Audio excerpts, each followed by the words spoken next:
Hi, BookTube. Tonight, I'd like to please excuse the motorcycles. Tonight, I would like to do a book review of one of my favorite books of all time. And I say one of my favorite books of all time because it's only one of three books that I've actually read three times. I never read a book more than three times. Um, so tonight I'd like to review An Outcast of the Islands by Joseph Conrad. An Outcast of the Islands is actually Joseph Conrad's second novel, written in I believe it was 1897. I could be wrong. Maybe it was 1896. Um, and it's his second novel, and it's also his second book in what he's called the Lingard trilogy. So there's this sea captain called Captain Lingard, who I believe is a merchant. He does island hopping in the Dutch East Indies, but he happens to be British. Um, but the interesting thing about the Lingard trilogy is that he wrote the books in reverse chronological order. So the last book, the chronological last book of the three books, Almayer's Folly, was the first book he wrote. The second book he wrote was An Outcast of the Islands. And then after several years, I believe in 1920, he published a book called The Rescue. And that's actually chronologically the earliest book. Anyway, I read this one, and I really, really liked it. It takes place mostly in Borneo, on the island of Borneo, and a little bit on the island of Sulawesi, where I live, by the way. So, like, the first chapter takes place in Makassar, which is a large city to the south of this island that I'm on. So, I was very happy to have a book take place where I live, in the country where I reside in. So that was great. What I liked most about this book, though, and I've explained this in other review descriptions about books, is I like descriptions of the surrounding environment. So if you talk to me about rivers and seas and jungles and mountains, etc., or the starry sky at night, I love those kind of very well described environments. I love that. And Joseph Conrad does it very, very well. So what is An Outcast of the Islands about? So there's this Dutchman called Willems who lives in Makassar, in Sulawesi, and he's recently been caught stealing money from the company that he works for. Now, he's an associate of Captain Lingard, this sailor, who takes pity on him when he finds out, oh, Willems is in trouble. And so Willems is about to take his own life when Captain Lingard intervenes and says, hold on, you may be useful yet. And he rescues him from killing himself. And he brings him over to Borneo, to a town inland from a river, where Captain Lingard has a monopoly on the trade there, whether that be for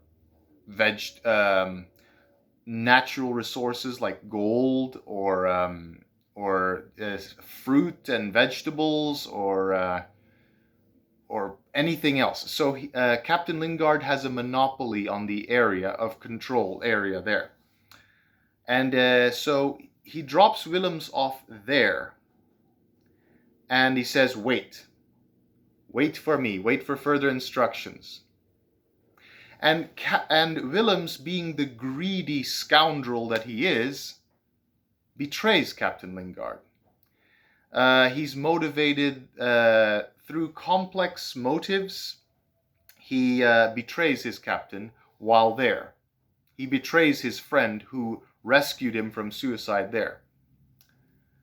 And I'm not going to say too much because I don't want to get into spoilers. So ultimately, Willems faces the consequences for his actions.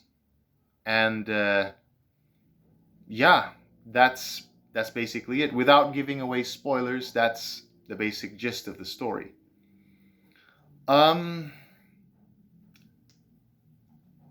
Despite Willems being a scumbag, essentially, I kind of, it's difficult to say, but I kind of had sympathy for him when he was describing the sheer loneliness. When he was, the fact of that he felt lost, the fact that he had no friends, that he's alone in this remote outpost in the jungle. Well, he's not alone, but because it's a local village there. There's a local village there, but he feels very, very lonely, and I can totally sympathize with that. I'm a very lonely man at times as well, you know. So despite the fact that we're not supposed to sympathize with him, this book is a lesson in how greed will destroy you, and how you pay the price. You will have to face the consequences of your actions in the future. That's what the book essentially says.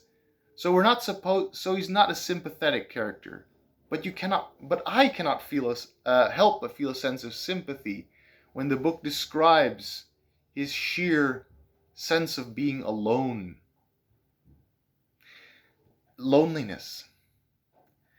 And this is an interesting edition of the book, by the way. This is a replica, well, not a replica, rather. This is the text in its first edition. So all spelling and grammatical errors were actually preserved so that you can read it the way the first readers of this book read it. So the first edition has these blemishes that were removed in later editions. They reintroduced those blemishes. It's an odd choice, but that's interesting. So yeah, An Outcast of the Islands by Joseph Conrad. And I also read his biography in there, and it's amazing. This guy wrote all these books. I think early in his life, I don't know if it was before or during his writing career, he had a suicide attempt. So how do I put this? The grimness or this sad or down kind of feelings you get, and it's similar. And there's also a lot of race, and there's also a degree of racism in there. So all the dark elements that you can find in his other books, like Heart of Darkness, you can see a little bit of it here as well. Although this is one of his earlier books. Excuse me. So yeah, that's my review for Heart of Darkness. If I had to give it a rating, if it's just 5 stars, I would give it 5 out of 5.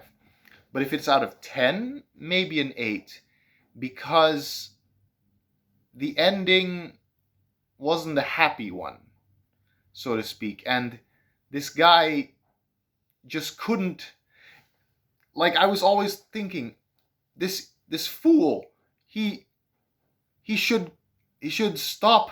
He should stop while he's ahead. He keeps making one foolish decision after foolish decision after foolish decision. So I kept thinking, you stop it, stop messing up. But yeah, such is life with some people. So yeah, 8 out of 10. 8 out of 10.